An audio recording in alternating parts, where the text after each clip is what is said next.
Right now, there are people who wake up at 5 a.m. without an alarm, exercise every single day, eat healthy meals consistently, and work on their goals with laser focus while the rest of us are hitting snooze for the third time and wondering why we can't stick to anything for more than a week.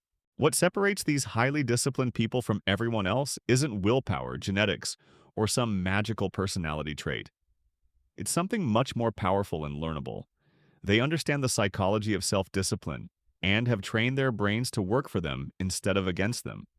Welcome to Mind Vault, where we unlock the secrets of peak human performance.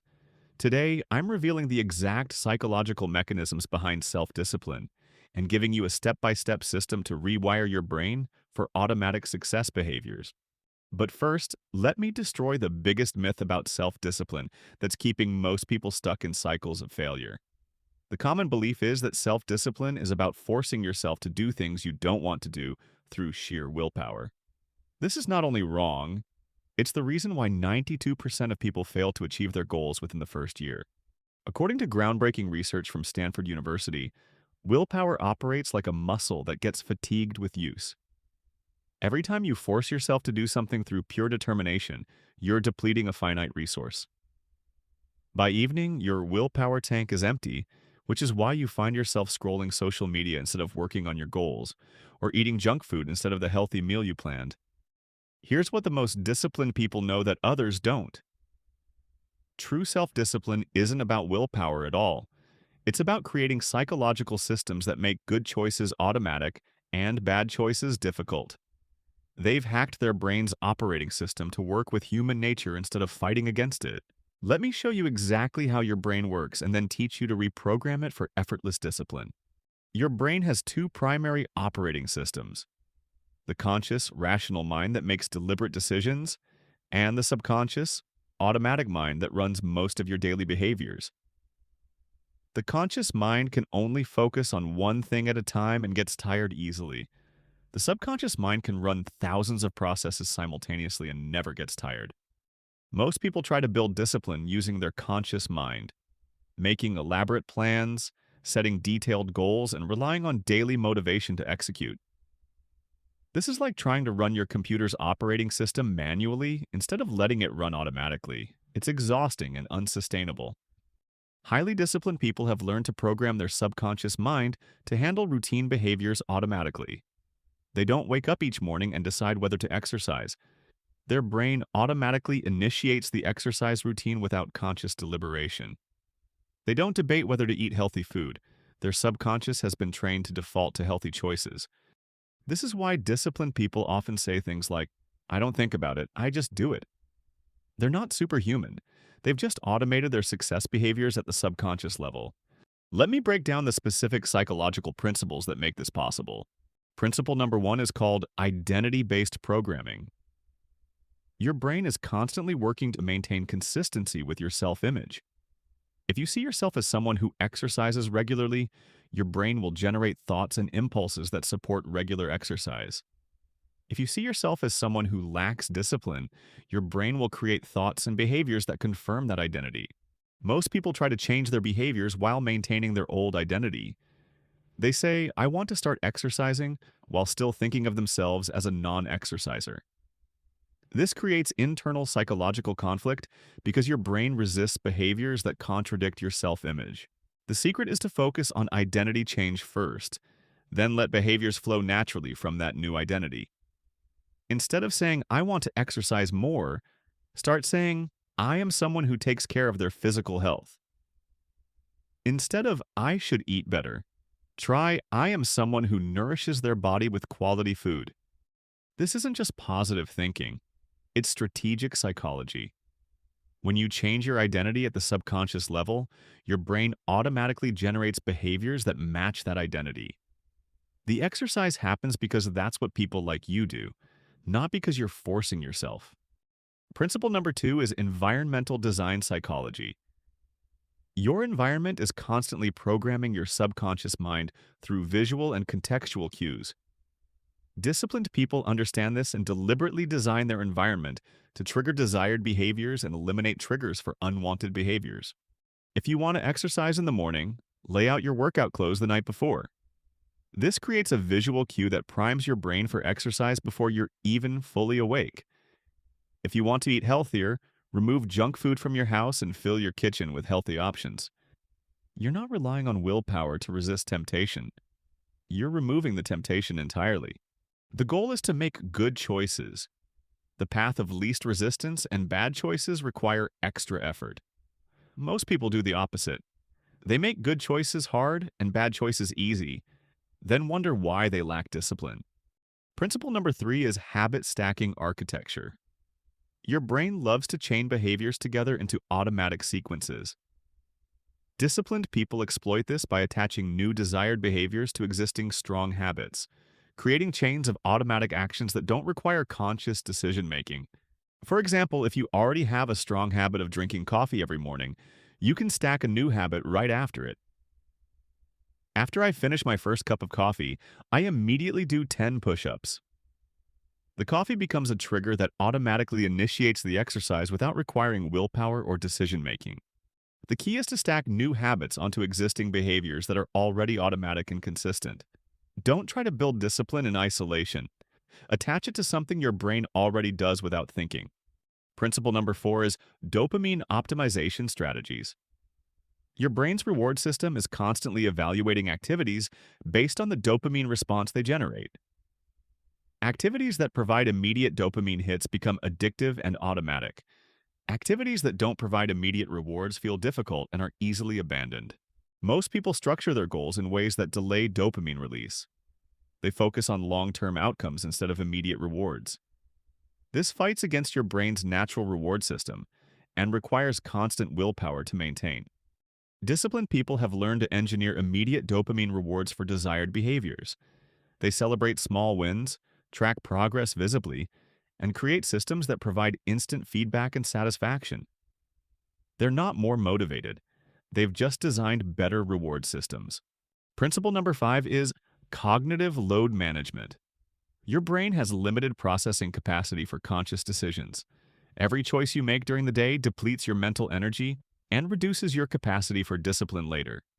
Highly disciplined people minimize the number of decisions they need to make about routine behaviors. They eat similar healthy meals, follow consistent daily routines, and automate as many choices as possible. This preserves their mental energy for important decisions and prevents decision fatigue. Steve Jobs wore the same outfit every day, not because he lacked creativity, but because he understood that reducing trivial decisions preserved his cognitive resources for more important choices. Now, let me give you the specific step-by-step system to train your brain for automatic discipline. Step 1. Identity audit and redesign. Write down your current self-image in key areas: health, productivity, relationships, finances. Be honest about how you currently see yourself. Then write down the identity of the person you want to become. Instead of focusing on what you want to do, focus on who you want to be. If you want to exercise regularly, your new identity might be, I am someone who prioritizes physical fitness. If you want to be more productive, try I am someone who uses time intentionally and focuses on important work. Start referring to yourself using this new identity in your internal dialogue. When making decisions, ask, what would someone with my desired identity do in this situation?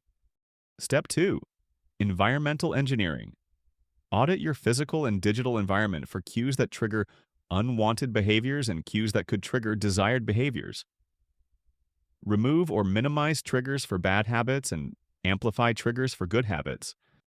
If you want to read more, place books in visible locations and remove distracting devices from your reading space.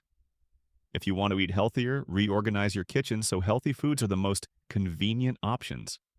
Remember, you're not trying to resist temptation through willpower. You're designing an environment that makes good choices automatic and bad choices inconvenient.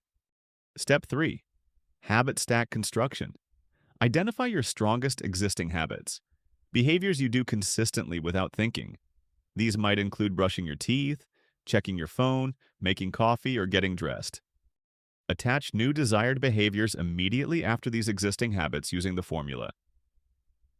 After I existing habit, I will new behavior. Start with tiny versions of the new behavior. 2 minutes of reading, 5 push-ups, 1 healthy meal. The goal is to establish the neural pathway, not to achieve dramatic results immediately. Once the chain becomes automatic, you can gradually increase the intensity. Step 4. Progress tracking and reward systems. Create visible systems to track your daily execution of desired behaviors. This could be a simple checkmark system, a habit tracking app, or a physical calendar where you mark successful days. Design immediate rewards for consistency rather than outcomes. Celebrate completing the behavior regardless of the results. Your brain needs to associate the action itself with positive feelings, not just the long-term outcomes. Step 5. Cognitive load reduction. Identify routine decisions that drain your mental energy and automate them. Plan your meals in advance, lay out clothes the night before, create consistent daily routines, and minimize trivial choices. Create decision templates for common situations. Instead of deciding what to eat each meal, have a rotation of healthy options. Instead of deciding when to work on important projects, schedule specific times for focused work. Step 6. Progressive overload training. Just like physical muscles, your disciplined muscle needs progressive challenges to grow stronger. Start with behaviors that feel almost too easy, then gradually increase the difficulty as your systems become automatic. If you want to write daily, start with 1 sentence per day for a week, then increase to 1 paragraph, then 1 page. The progression should feel manageable at each step. You're training your brain to succeed consistently rather than challenging yourself to failure. Now let me address the most common obstacles that prevent people from developing lasting discipline. Obstacle 1. All or nothing. Thinking. Most people abandon their discipline systems after a single missed day because they think consistency means perfection. This is psychological self-sabotage. Disciplined people understand that consistency means getting back on track quickly after inevitable lapses, not avoiding lapses entirely. Build forgiveness into your system. Plan for imperfect days and have protocols for getting back on track. The goal is long-term consistency, not perfect streaks. Obstacle 2. Motivation. Dependency. People wait to feel motivated before taking action, but motivation is an unreliable emotion that comes and goes. Disciplined people take action regardless of motivation because their behaviors are systemized rather than motivation-dependent. Focus on building systems that work even when you don't feel like it. Your discipline system should be motivation-independent. Obstacle 3. Complexity. Overload. People try to change too many behaviors simultaneously, overwhelming their brain's capacity for change. This leads to failure and reinforces beliefs about lacking discipline. Focus on one behavioral system at a time until it becomes automatic, then add the next system. Slow, sustainable progress beats dramatic, unsustainable changes every time. Obstacle 4. Identity resistance. Your current identity might resist changes that seem inconsistent with who you've always been. Your brain will generate thoughts and excuses to maintain the status quo. Expect identity resistance and plan for it. Start with small identity shifts and gradually expand them as your brain becomes comfortable with the new self-image. Here are some advanced strategies for maximizing your discipline development. The Keystone Habit Strategy. Identify one habit that naturally triggers other positive behaviors. Exercise often leads to better eating and sleep. Meditation often improves focus and emotional regulation. Reading often increases learning motivation. Focus on developing keystone habits that create positive cascades. The Implementation Intention Protocol. Instead of vague goals like, "I'll exercise more," let you create specific if-then plans. If it's 6 a.m. on a weekday, then I will put on my workout clothes and do my exercise routine. This pre-programming reduces the cognitive load of decision-making. The Identity Evidence Collection. Actively look for evidence that supports your desired identity. If you want to be disciplined, notice and celebrate every instance of disciplined behavior, no matter how small. Your brain strengthens identities that have supporting evidence. The Social Environment Optimization. Surround yourself with people who embody the discipline you want to develop. Your brain automatically adopts the norms and behaviors of your social environment. If you want to be more disciplined, Spend time with disciplined people. Remember, developing self-discipline isn't about becoming a different person. It's about becoming the person you already are beneath the conditioning and habits that aren't serving you. Your brain is capable of incredible consistency and focus when it's programmed correctly. The most important insight is that discipline isn't a personality trait you either have or don't have. It's a set of learnable skills and systems that anyone can develop with the right approach. If this video gave you a new understanding of how discipline actually works, you absolutely need to subscribe to MindVault right now. We're building a community of people who understand the psychology behind peak performance and want to optimize their lives using science-based strategies. Next week, I'm revealing the specific mental models that billionaires use to make better decisions under pressure. These cognitive frameworks separate world-class performers from everyone else and can be applied to any area of life. Hit the notification bell so you don't miss it, and let me know in the comments. What's one behavior you want to make automatic? What's been your biggest obstacle to developing discipline in that area? Remember, you don't need more willpower. You need better systems.